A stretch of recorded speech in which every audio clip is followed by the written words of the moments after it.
Hello everyone, welcome to another video of NCERT Biology Easy Tutorial। आज के video में बच्चों हम पढ़ेंगे ट्रांसवर्स सेक्शन ऑफ ओवरी। ये क्लास 12 बायोलॉजी का ह्यूमन रिप्रोडक्शन चैप्टर का टॉपिक है, ट्रांसवर्स सेक्शन ऑफ ओवरी। तो बच्चों ये जो डायग्राम मैंने आपको यहाँ पे शो किया हुआ है, ये है ह्यूमन ओवरी का ट्रांसवर्स सेक्शन। ओवरी जो होती है बच्चों, that is primary female sex organ, और ओवरी में ही फॉर्मेशन जो होता है ओवा का, यानी कि एग का फॉर्मेशन ओवरी में होता है। ठीक है, तो कैसे वो एग का फॉर्मेशन होता है, वो डिफरेंट स्टेजेस यहाँ पे शो हैं। ओवरी के अंदर कैसे प्राइमरी oocyte जो होता है, सबसे पहले प्राइमरी oocyte होता है ओवरी के अंदर। वो प्राइमरी oocyte किस तरीके से primary follicles, then secondary follicle, tertiary follicle, और उसके बाद धीरे धीरे ग्रेफियन फॉलिकल में कैसे वो मैच्योर हो रहा है, ये डिफरेंट स्टेजेस यहाँ पे इस ओवरी के ट्रांसफर सेक्शन में शो की गई हैं। ठीक है, ओवरी के बारे में, ट्रांसफर सेक्शन के बारे में थोड़ा सा मैं अगर आपको एनाटॉमिकली बताऊं, ओवरी में क्या होता है। जो ओवरी है that is differentiated into 4 parts. जो आउटर मोस्ट लेयर ये ओवरी की रहती है that is known as germinal epithelium. सबसे बाहरी लेयर जो होती है जर्मिनल एपिथीलियम कहलाती है। जर्मिनल एपिथीलियम के जस्ट बाद की जो स्तर होता है उसको हम कहते हैं ट्यूनिका एल्ब्यूजिनिया। ट्यूनिका एल्ब्यूजिनिया, ठीक है। इसमें जो बनी होती है ट्यूनिका एल्ब्यूजिनिया, ये कनेक्टिव टिश्यू से मिलकर के बनी होती है, और जर्मिनल एपिथीलियम के जस्ट नीचे वाली लेयर ये होती है। ठीक हो गया। ट्यूनिका एल्ब्यूजिनिया के बाद का जो ये पोर्शन रहता है ये कहलाता है स्ट्रोमा। ठीक है, सबसे आउटर मोस्ट है जर्मिनल एपिथीलियम, उसके बाद है ट्यूनिका एल्ब्यूजिनिया, और उसके बाद का जो पोर्शन ओवरी का होता है उसे हम कहते हैं स्ट्रोमा, जो कि फिर से 2 पार्ट्स में डिवाइडेड रहता है।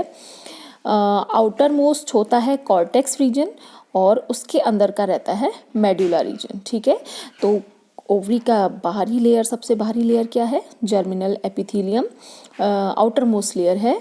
और ये जो जर्मिनल एपिथीलियम है, जब फीटस भ्रूणी अवस्था में, जब फीमेल रहती है अपनी माँ के गर्भ में, जब वो फीटस भ्रूण अवस्था में रहती है, तो उस समय ये जर्मिनल एपिथीलियम की जो सेल्स होती हैं ये उगोनिया का निर्माण करती हैं। ठीक हो गया।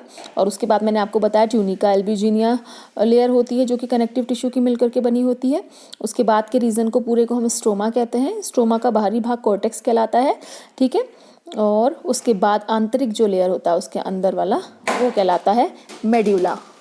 ठीक है बच्चों, मेड्यूला जो रीजन होता है बच्चों, ये जो ब्लड सप्लाई होती है इसमें ब्लड वेसल्स रहती हैं, तो पूरी जो ब्लड सप्लाई होती है इसमें बहुत ब्लड सप्लाई का काम यहाँ पे होता है मेडुला रीजन में। ठीक है, अब जर्मिनल एपिथीलियम मैंने आपको बताया, जर्मिनल एपिथीलियम की जो सेल्स होती हैं वो बनाती हैं उगोनिया को। उगोनिया, या हम कह सकते हैं ओवम मदर सेल्स को ही बनाती हैं। ठीक है, और हर एक जो उगोनिया है ये लगभग जो भ्रूणी अवस्था में जो ओवरी है उसमें लगभग 2 मिलियन उगोनिया का निर्माण होता है। ठीक है, चलो ये सब चीज़ें मैं आपको डेवलपमेंटल स्टेजेस बताऊंगी नेक्स्ट वीडियो में, जो कि होगा ग्रेफियन फॉलिकल का फॉर्मेशन।